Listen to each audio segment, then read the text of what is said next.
Kale assalamu alaikum warahmatullahi wabarakatuh mwasuze mutya amawulire agenjagala okubeera nga tentandika nago mawulire si malungi n'akamu kitalo nyonyini ddala mawulire ganaku mawulire ga ntiisa era nga abaana b'essomero abasobera ddala mu 20 bafiiridde mu kabenje ekire kya kesi z'olunaku olwaleero saidi zeri ababadde bagenza okubeera nga tebalambula mu Northern Uganda eyo saidi zeyo e Capture era nga abaana bano babadde bava ku ssomero erimanyikiddwa nga King David Junior School era nga lino lisangibwa saidi wali endejje munage basi ezabadde bbiri ezasobola okubeera nga tezigenda saidi zeyo e Capture ovuba ku ssomero lino era nga basi emu yabadde etwala abaana ba P7 ate nga basi endala yabadde eri mu kubeera nga etwala abaana aba P6 naye ku lwaliro we bukeeredde okusinziira ku ddwaliro litegeeza nti abaana balala abasoba mu 8 basobola okubeera nga nabo bava mu bulamu bw'ensi eno ne bagattibwa ku bali 20 abasobola okubeera nga tebafiira ku siini kwennyini olunaku olw'ejjo so omuwendo sofa bali abaana 28 abakafa era nga abalala abasoba mu 15 bali mu kubeera nga tebapocha n'ebiwundu njagala kubeera nga tekuterawo embeera nga bwe yabadde saidi zeeyo nga akabenje kano kali mu kubeera nga tekagwawo naki kiriwo akadde kano genda wasaawo abaana bano beera nga obasaasira era nga oba oyinayo omuntu wena yenna nga ava ku ssomero lino beera nga omutegeeza kubanga amawulire agava saidi zeeyo si malungi ennakamwe nabo kujjayo ensonga endala nnyingi nnyo ziri mu kubeera nga tezitambula mu ggwanga Uganda ngenda kubeera nga tenzikutuusako osobola okubeera nga omanya biki ebiri mu kubeera nga tebigenda mu maaso saidi zeeyo shakasharafu enamba zisimu wansi awo bweziteekaza omufuna ajja kubeera nga takulumiriddwa katulabe ki ekiriwo akadde kano ku nsonga z'abaana abafiiridde mu kabenje aba King David Junior School temubaawo. When you were here? It was lying here. The bus was lying here? Yes, sir. So how did it go there? What is there? They came and pushed it. So that stone? The stone was also in the road. The stone was in the road. So the bus went up there? I don't know how it fell.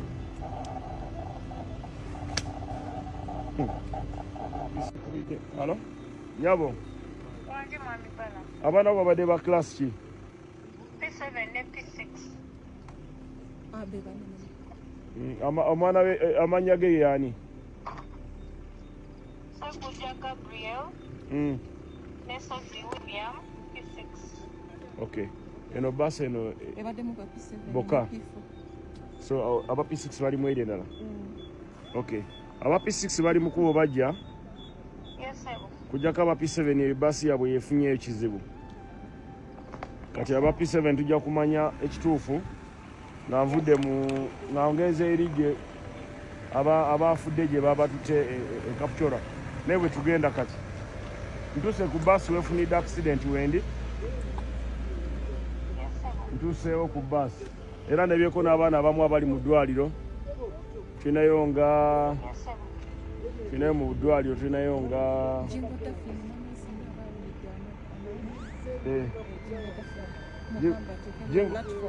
tekako oba oli muzadde tekako jingo dafini ali ku platform yamwe eyaba family ali mu ddwaliro ly'ebulambuli embeera gy'alimu simbi wa P7 ali bulambuli then waliyo oyo omwana eka ali wane bulambuli then embaale waliyo abaana 9 naye sibawandise manya gaabwe so be baana 10 mu basi ya 8 jingo kati abaana abalala bali eno gye tugenda wa bali Capture kati kangende Capture mu ddwaliro ndaba baliyo bagamba genda ku platform y'abazadde ogambe jingo dafin ali mulamu kigere kimenyeseemu naye bagenda kisibako ekiseminti yaali wano obulambuli naye tumutwala actually agenda kati Mbale mu ddwaliro ly'Embale bwe bamutwala wa P7 tali bubi oyo tali bubi kati abaana 9 bali mu ddwaliro ly'Embale then omuli oyo jingo dafini be baana 10 benaakalabako eno saidi zeno wembadde tubabaddeyo omufu abafu bali Capture kati katugende Capture tulabe abafudde bali bameka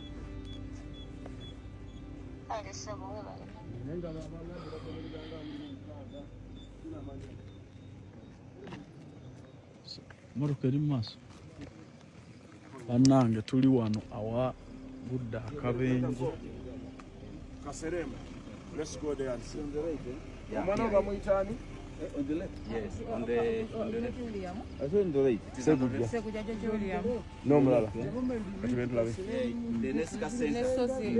You first check there. We'll see it. Omusajja ono alabika alwanye n'emmotoka nnyo abadde ava eno n'ajja n'agiyingizaawo mulemi okusiba n'emulema n'akuba ejjinja liri n'alikkiriza wali mukama abasaasi aleka ajjidde mu speed neyeekanga ekkoona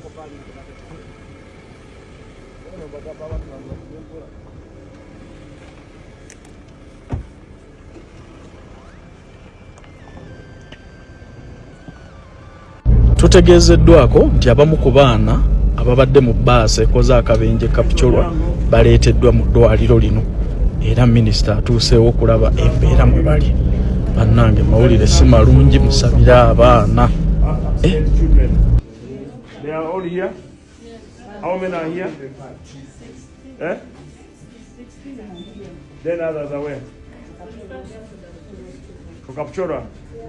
How many in Kapchora? These ones have stabilized. I want to thank you. We have not had any deaths here? There are two. To Kapchora? From this hospital? So these ones, are they for transfer or they are stable here? They are stable here. They are very stable. But doctor is here. They are stable and we are going to transfer them To where? Tumbali? Yeah, Tumbali. All of them? Yeah. Do you have enough ambulances here? Yeah, the ambulances currently we are still transferring the critical ones. To Kapchora? No, Tumbali. But I've not seen any Tumbali. I only met those ones from Umuyembe. And Tumbali, so far at the Mbale side we have 9. 9, I've seen the 9. 9 and there are some who are already going for operation. Then we have the ones from Bulambuli that I've told them to also. Bulambuli, I've seen Bulambuli, they are just 3. 3 and they are also supposed to be taken. Bulambuli, the one is P7 girl. Yeah, Not so, yeah. Then there is a boy who has a fracture. Yeah. Then the man has an injury on the head. Yeah, that one will benefit from the CT scan. That's why you need to transfer it to. Yeah. So this one, the director was in the car. Is he here? A man. The director was taken to Kapchora. In which condition? He wasn't in a good state. So Kapchora, they are loading 4 more. They are transferring to Tumbali. Tumbali, but they still have some ground that they are still stabilizing. So far the number you have in Kapchora that you can confirm that those who have passed away, they are only. No, they are yet to give me the update. Okay, let me go to Kapchora. Let me first see these ones. Is Honorable Simon Mulimba. Bulongo. I don't know why Mulimba comes out. I'm Dr. Chan Bruno. These are children.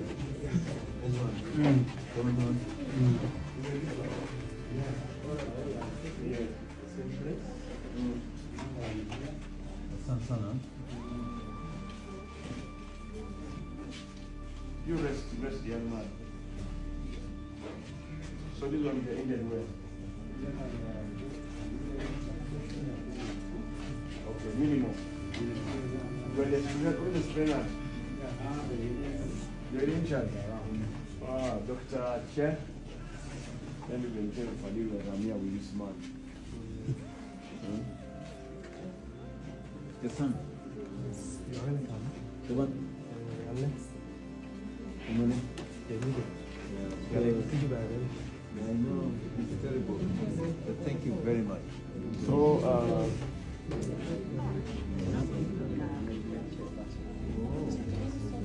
who is that? For the hospital? You're the one? Yes. That's very good. Hello. I'm here, I'm in the hospital. In your village. Only. Those 2 girls.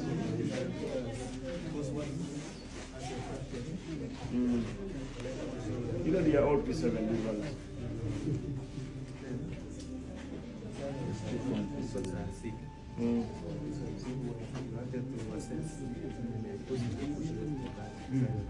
You do that now.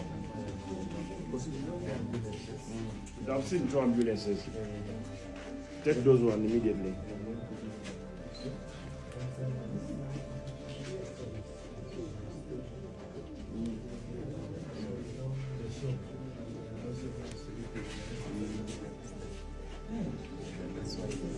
Let them rest. They are resting.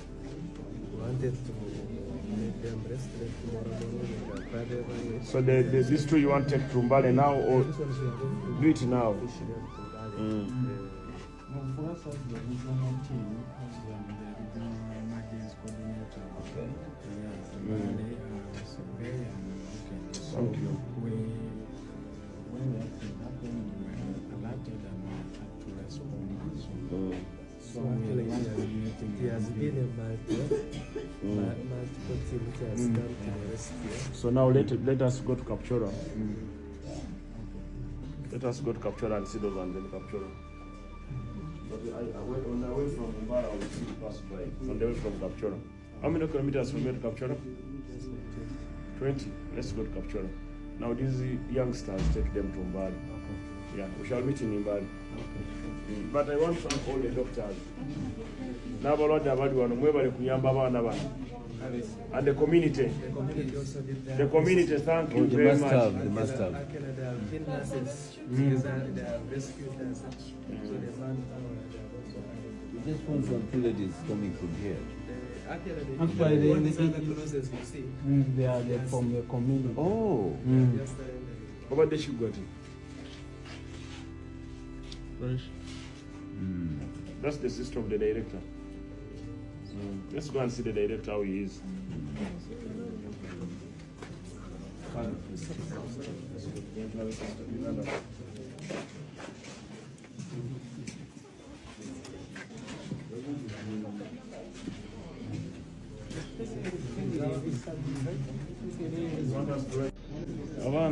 Abaana bakafa baliwo 2 mu abaana 2 ne director.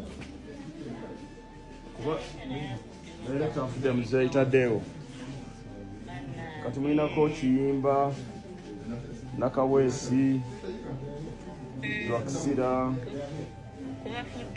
Musiitwa Iyani, Nyangake, Sendegeya, Ochulo, Joshua Kamu, abalamonya tunagalaba naye bagenda kuweereza ebifaananyi. Kati n'essimu eri ku WhatsApp. Kati ngenda kukwoteke ku WhatsApp y'abazadde. Kwoli ku WhatsApp y'abazadde? Kale ngenda biteeka kuno. Then mbiteeke ku WhatsApp y'abazadde bamanye abafudde naye nga bali Kapchora. Abali mu ddwaliro bali waddeko. Bagenda ate lwaki nkulimba bagenda kutereera. Abali obubi babadenga Gabi. Abaana bagenda kutereera balina kati abamu babatesana mu general ward. Sirabanko bano abasawo beeno bakola. Abaweddemu omusaayi babateeseeko omusaayi. Omanyi nze sikunyumiza byesimanyi nasokedde Mbaali. Nengenda e Bulambuli nenzija amalwaliro gonna nga yiseemu. Nengenda Muyembe nengenda simanyi Kaseremu kati ndi Kapchora. Ndi wamu ne minisita w'abakozi. Neda bagenda biweereza bagenze bikuba ebifaananyi bibaweereza.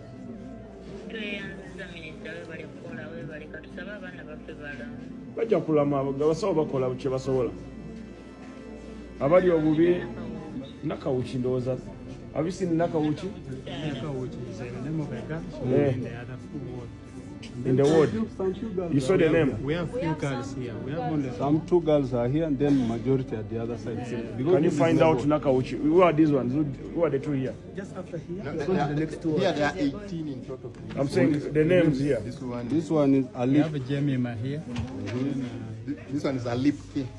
Alipke, Let's have the name. This one is Leda Musida. Busida.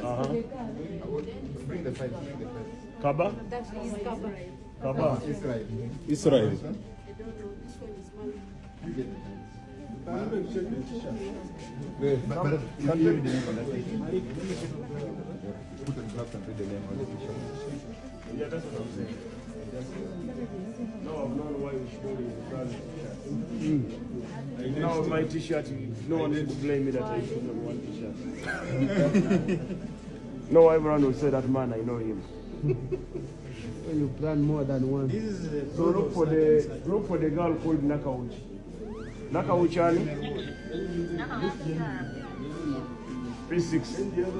By the way, our P6 ayinza okuba awonye kubanga P7 ne P4 bwe bafunye obuzibu.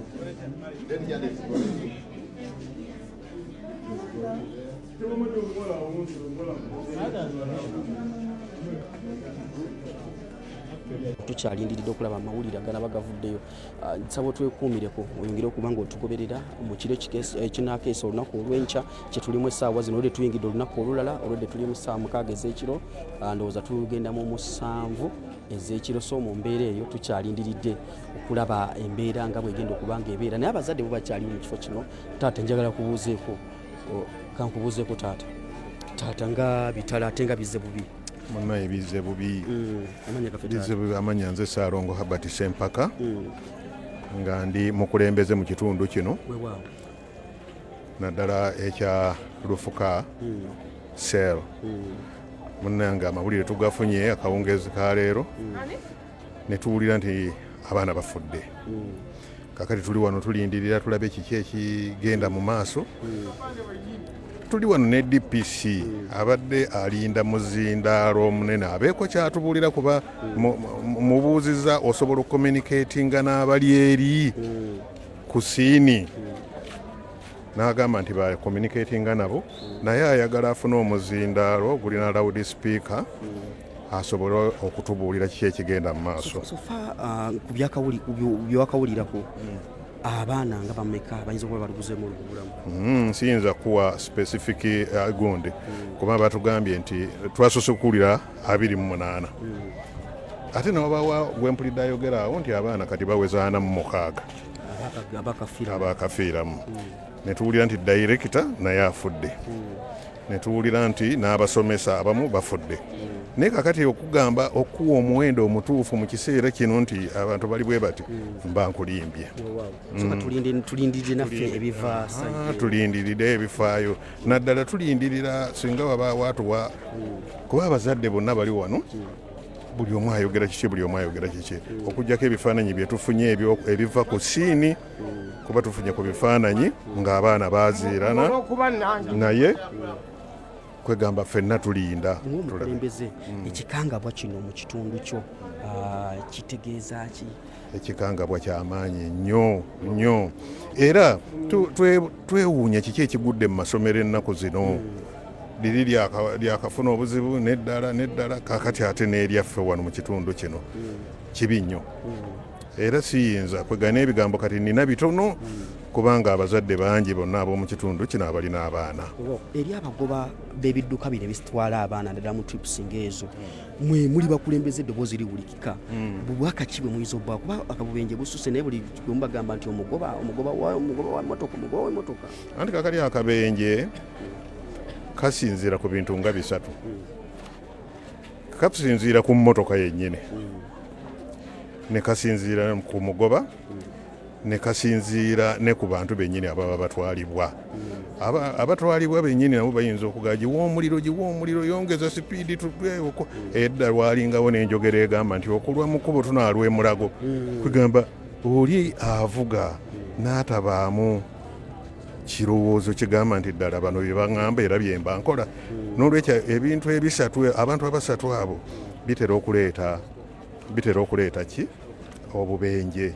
Naddala ekidduka kiri mu mbeera ki? N'omuvuzi wennyini ali mu mbeera ki?